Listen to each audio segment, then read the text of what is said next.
পটুয়াখালী শহরের পূর্ব পাশ দিয়ে বয়ে গেছে লোহালিয়া নদী। শত বছর আগে এই নদীকে কেন্দ্র করে গড়ে ওঠে পটুয়াখালী শহর। তবে কালের বিবর্তনে নদী ছোট হয়েছে, আর নদীর পূর্ব পাড়ে চর পড়ে প্রাকৃতিক সৃষ্টি হয়েছে বিশাল এক বনভূমি। প্রাকৃতিকভাবে গড়ে ওঠা এই বনভূমি থেকে অবাধে গাছ কেটে নেওয়া, নতুন গাছ সৃষ্টিতে বাধা প্রদান সহ কৃষি জমি দেখিয়ে সরকারের কাছ থেকে বন্দোবস্ত নেওয়ার পায়তারা চলছে। এখানে আপনারা জানেন যেখানে বড় একটি ম্যানগ্রোভ ফরেস্টের সৃষ্টি হয়েছে, যেটি প্রায় 6 কিলোমিটার এলাকা জুড়ে বিস্তৃত। এটি আমাদের পটুয়াখালী শহরের পাশে এরকম একটি ম্যানগ্রোভ বনভূমি, এটি আমাদের সবার জন্যই গৌরবের।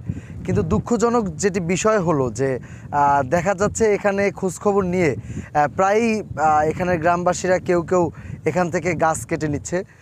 বর্তমানে তীব্র তাপ প্রবাহের যে একটি নির্মম বাস্তবতা রয়েছে, সেটির জন্য কিন্তু আসলে এই বৃক্ষনিধন অনেক অংশেই মূল অংশে দায়ী। প্রাকৃতিকভাবে সৃষ্টি ম্যানগ্রোভ ফরেস্ট থেকে মানুষজন গাছপালা কেটে নিচ্ছে, এটি আমাদের জন্য অত্যন্ত দুঃখজনক। আমাদের সবাইকে এ ব্যাপারে অত্যন্ত সচেতন হওয়া উচিত। প্রকৃতিগতভাবেই মহান সৃষ্টিকর্তা আল্লাহ তাআলার অনুগ্রহে যে বন পরিবেশ গড়ে উঠেছে, এটা প্রায় আপনার 6 কিলোমিটার ধরে এই বনভূমিটা গড়ে উঠেছে। এখন আমাদের শহরের অনেক মানুষ আছেন যারা এই বনভূমিকে, বনগুলোকে, গাছগুলোকে কেটে সেখানে কৃষি জমি তৈরি করতে চাচ্ছে, কেউ হয়তো ইটভাটা তৈরি করতে চাচ্ছে। মূল কথা হচ্ছে তারা তাদের নিজ স্বার্থে জমিটাকে ব্যবহার করতে চাচ্ছে, যেটার কারণে এই বনগুলো থাকবে না, গাছগুলো কেটে ফেলবে। আমি সরকারের কাছে অনুরোধ জানাচ্ছি আমাদের পটুয়াখালীবাসীর পক্ষ থেকে এটাকে একটা সরকারি বনভূমি হিসেবে ঘোষণা দিয়ে এই বনভূমি যাতে কোনো দুষ্ট চক্র ধ্বংস করতে না পারে সে ব্যাপারে দৃষ্টি আকর্ষণ করছি।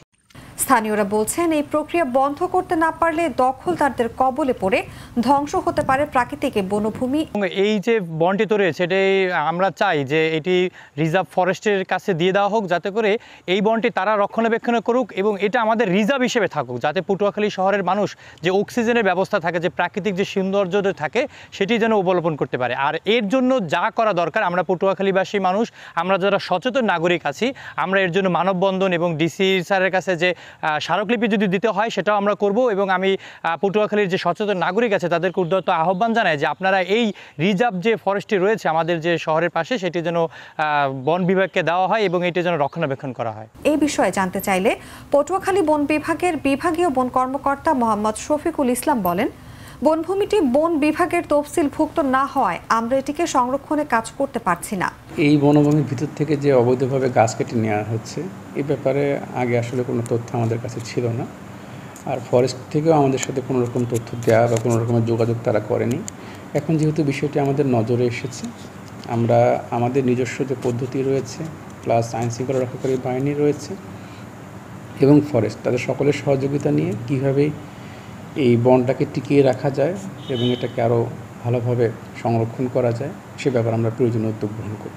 এখানে আসলে ল্যান্ড টাইটেল মেইন ইস্যু, যদিও এটা ন্যাচারালি সুন্দর একটা বন হিসেবে গড়ে উঠছে, সেই হিসেবে আমরা হয়তো জেলা প্রশাসনের সাথে আলাপ করে, জেলা প্রশাসনের যেহেতু ভূমি মন্ত্রণালয়ের আন্ডার জায়গাটা, ওনারা যদি আমাদেরকে রিকোয়েস্ট করে যে জায়গাটা সংরক্ষিত বন হিসেবে ডিক্লেয়ার করার জন্য যে প্রক্রিয়া, সেই প্রক্রিয়া অনুসরণ করে আপনারা প্রপোজ করেন, তাহলে আমরা প্রপোজাল দিব এবং সেই অনুযায়ী আমরা সেই বন আইনের আওতায় জায়গাগুলো ভবিষ্যতের জন্য বন সংরক্ষণ হিসেবে সংরক্ষিত। সরকারের পক্ষ থেকে এটিকে সংরক্ষিত বনভূমি হিসেবে ঘোষণা করলে বন বিভাগ এটি সংরক্ষণ এবং পরিচর্যায় কাজ করতে পারবে।